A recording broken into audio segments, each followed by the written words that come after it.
Saint میں قاسم بھائی کس طرح ہوتا ہے؟ آبادی کی بنیاد پہ تو سیٹیں نہیں ہے نا، سب کی 25 سیٹیں ہیں چاروں صوبوں کی جی، وہاں کوٹا کیوں نہیں لگاتے آبادی کی بنیاد پہ؟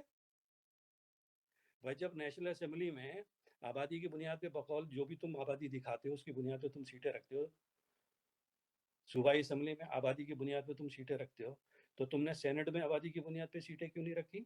وہاں پیرٹی کی بات کیوں کر رہے ہو کہ 25% ہر صوبے کا؟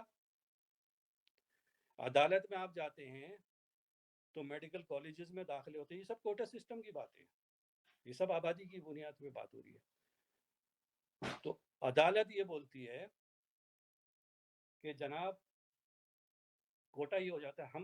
ہم نے جب میڈیکل کالج میں پڑھا ہے تو مثال کے طور پہ ہمارے کالج میں 300 سیٹیں لڑکوں کی تو 150 سیٹیں ہوتی تھی لڑکیوں کی، ٹھیک ہے؟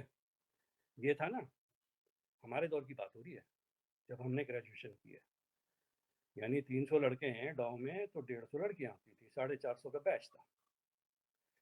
تو بعد میں بات یہ ہوئی کہ جناب میرٹ پہ ہونا چاہیے، تو اس میں جو صنف جو ہے جو سیکس کی ڈسکریمنیشن ہے ختم ہو گئی، بوائز اینڈ گرلز صرف میرٹ کی بات ہو گئی۔ تو جب اسی ملک میں اسی پاکستان میں Pakistan medical and dental council نے سیٹیں مختص کی تو کورٹ میں پھر چلے گئے کہ جناب تو کورٹ نے یہ فیصلہ دیا کہ نہیں، اس طرح نہیں ہوگا، آپ allocation on basis on sex نہیں کر سکتے، یہ آپ ڈسکریمنیشن نہیں کر سکتے، یہ اوپن میرٹ ہونی چاہیے۔ ابے تو جاہل کی اولاد ہو، یہاں تمہیں اوپن میرٹ نظر آ رہی ہے؟ ہاں، میں اس کا مخالف نہیں ہوں، ہونے چاہیے بالکل، چاہے کوئی لڑکی آ رہی ہے چاہے کوئی لڑکا آ رہا ہے، ایلوکیشن بیسڈ آن بوائز اور گرلز نہیں ہونی چاہیے، ٹھیک ہے، دیٹ از اوکے۔ تو وہ امپلیمنٹیشن یا اس کا ریفلیکشن تم دوسری جگہوں پہ بھی تو لگاؤ نا بھائی، پھر وہاں تم کو علاقائی کوٹا لے کے آ جاتے ہو، اور پھر وہاں پر صرف اگر دیہی شہری کی تفریق کرنی ہے تو صرف صوبائی سندھ میں دیہی شہری کی تفریق کیوں ہے؟